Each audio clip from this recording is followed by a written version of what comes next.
Bonjour tout le monde. Maintenant, je veux corriger le numéro 17, physique, à la page 68. Donc, dans ce numéro, on a un cycliste effectue un parcours comportant 3 phases. Le graphique ci-dessous représente la distance parcourue D en fonction du temps. Donc, on a D en fonction du temps. La distance en fonction du temps. La distance en fonction du temps. La première question. Quelle est la distance parcourue par le cycliste entre 0 secondes et 3 secondes? Donc, d'après le graphique, entre 0 et 3 secondes, la distance parcourue est 15 mètres. Entre 0 et 13, la distance mène 0, là, 15 mètres. Donc, D1, on fait maintenant 17,1. D1 égale à 15 mètres. Calculez sa vitesse moyenne durant cette phase. Donc, la première phase, vitesse moyenne, distance sur delta T. Donc, la distance, c'est 15. Delta T, T2 moins T0, T2 moins T1, il y en a 3 moins 0, c'est-à-dire est égal à 3 secondes. 15 sur 3 est égal à 5 mètres par seconde. Donc, dans la phase 1, la durée est 3 secondes.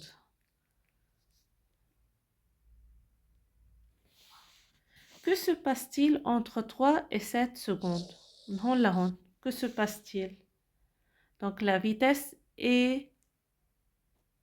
Donc, la distance est constante, ne change pas. C'est-à-dire que le cycliste s'arrête.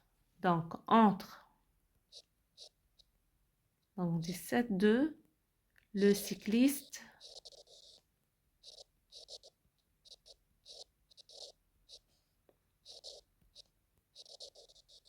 s'arrête.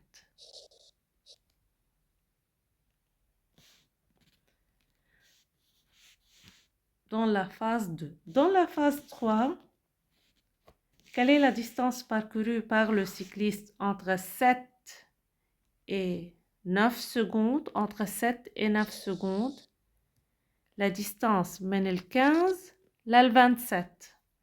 Donc 17,3, distance égale 27 moins 15 égale à 12 mètres. On en a 27, on en a 15. Donc la distance est 27 moins 15 égale à 12 mètres. Et si on va calculer la vitesse V égale D sur delta T, la durée de la dernière phase, يعني من 7 à 9, la durée est formée de 2 secondes. Donc on a 12 sur 2 égale à 6 mètres par seconde. Si vous voulez calculer delta T à part, delta T égale T2 moins T1, il y en a 9 moins 7 égale à 2 secondes. Et de 9 هون 7 هون. Donc 9 moins 7 égale à 2 secondes. C'est la durée de la phase 3. Donc pour calculer la vitesse V3 dans la phase 3, on va calculer D3 qui est 12 mètres à delta T3 qui est 2 secondes. Donc la vitesse sera 12 sur 2 égale à 6 mètres par seconde. Maintenant, on va calculer en 17,4 la vitesse moyenne du cycliste sur l'ensemble. Pour calculer la vitesse moyenne sur l'ensemble, il y en a 17,4, V égale D total sur delta T total. la distance totale sur le temps total. Donc, de la courbe, je peux trouver la distance totale qui est 27 mètres sur la durée totale est égale à 9 secondes.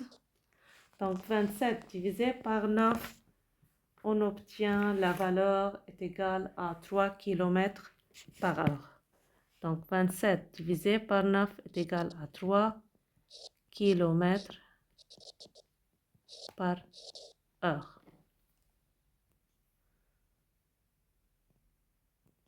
Donc, dans la première partie de l'exercice 17.1, se demander de trouver la distance D1. D1 égale à 15 mètres. Et la durée 1 est égale à 3 secondes. Pour calculer la vitesse D sur delta T, 15 sur 3 égale à 5 mètres par seconde. Dans la partie 2, on va voir ici pourquoi la distance ne change pas. La distance ne change pas, ça signifie que le cycliste s'arrête. Dans 17.3, c'est demandé de trouver la distance dans la phase 3. La distance parcourue par le cycliste dans la phase 3. La phase 3, il a déplacé de 15 mètres à 27 mètres. Donc, ça sera 27 moins 15 égale à 12 mètres. Et le temps dans la phase 3 est entre 7 et 9, il y a 2 secondes. Donc 12 اللي هي من 15 لل 27 12 mètres ou 2 secondes la durée entre 9 et 7 entre 7 et 9. La vitesse dans la phase 3 6 mètres par seconde. Enfin, vitesse totale, c'est-à-dire distance totale à durée totale. Distance totale est 27 mètres. À durée totale, يلي هي 8 9. Donc, durée totale 9 ou distance totale 27. 27 sur 9, on obtient la vitesse finale, يلي هي 3, la vitesse moyenne 3 km par heure.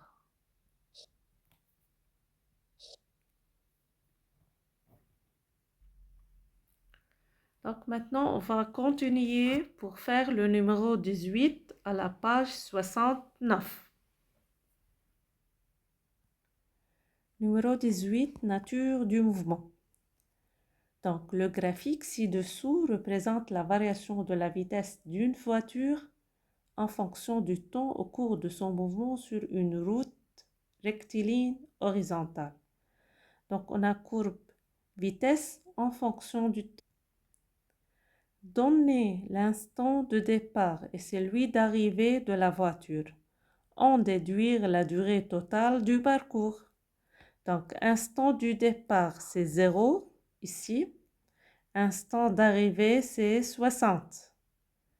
Donc, T1 est égal à 0, T2 égale 60. Si on va calculer la durée du parcours, donc delta T égale T2 moins T1, c'est-à-dire 60 moins 0 égale à 60 secondes. Donc, l'instant du départ, c'est 0, d'après le graphe, et l'instant d'arrivée, c'est 60 secondes.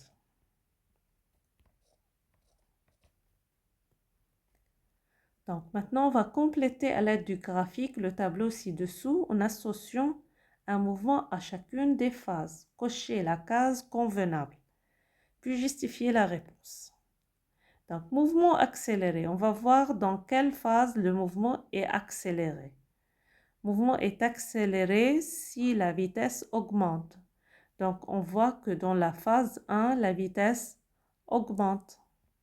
Donc, c'est 1.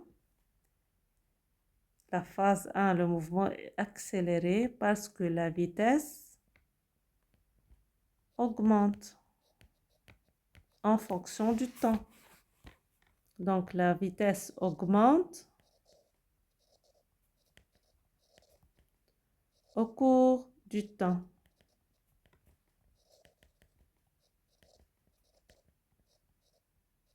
Donc, la vitesse augmente au cours du temps. Donc, le mouvement retardé, c'est-à-dire la vitesse diminue au cours du temps, on voit que dans la phase 3, le mouvement est retardé. Donc, on voit comment la vitesse diminue en fonction du temps. La vitesse était 40, est devenue 0 à la fin. Donc, la phase 3 ici, car la vitesse diminue, V diminue au cours du temps. Et si la vitesse reste constante au cours du temps, c'est dans la phase 2. La vitesse ne varie pas et reste constante à 40 mètres par seconde. Donc, pardon, la phase, le mouvement uniforme dans la phase 2, vitesse constante. V constante. Donc, si V est constante, le mouvement est uniforme. Si V augmente, le mouvement est accéléré. Si V diminue, le mouvement est retardé. Donc, dans la phase 1, le mouvement est accéléré. Dans la phase 2, est uniforme. Dans la phase 3, est retardé.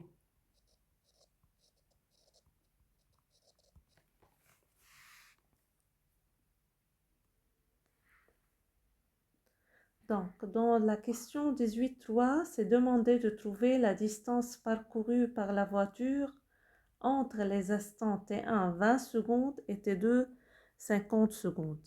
Yani entre 20 secondes et 50 secondes, on va voir la valeur de D. Donc, pour trouver la valeur de D, la distance, j'ai besoin de trouver la vitesse. Donc, je peux graphiquement connaître que la vitesse est égale à 40 mètres par seconde et la durée entre 20 et 50 est égale à 30 secondes. Donc, pour cette partie 18.3, delta T égale T2 moins T1 égale 50 moins 20, 30 secondes. Et pour calculer la distance, distance égale V fois delta T, la valeur de la vitesse du graphique montre elle est 40 mètres par seconde fois 30, la durée. Donc, on obtient une réponse à 1200 mètres. Finalement, 18.4, calculer la vitesse moyenne dans le cas où le mouvement est retardé, sachant que la distance parcourue est de 100 mètres. Donc, maintenant, pour calculer la vitesse, distance sur la durée. Donc, on a pardonné la distance. On va chercher la durée du graphique. Donc, du graphique dans la partie retardée. Donc, la partie retardée est de la 50e seconde vers la 60e seconde. Donc, delta T pour est 10 secondes pour la troisième phase. La durée est de 10 secondes, de 50 à 70 secondes. Donc, pour calculer la vitesse sera 200 sur 10 est égal à 20 mètres par seconde. Donc, comment on a trouvé 10? Delta T égale T2 moins T1 est égal à, comme on a trouvé dans le graphique, 60 moins 50. Donc, 60 moins 50 égale à 10 secondes. Donc, 60 moins 50 est égal à 10 secondes. Comme ça, on a terminé l'exercice numéro 18 à la page 69. Merci.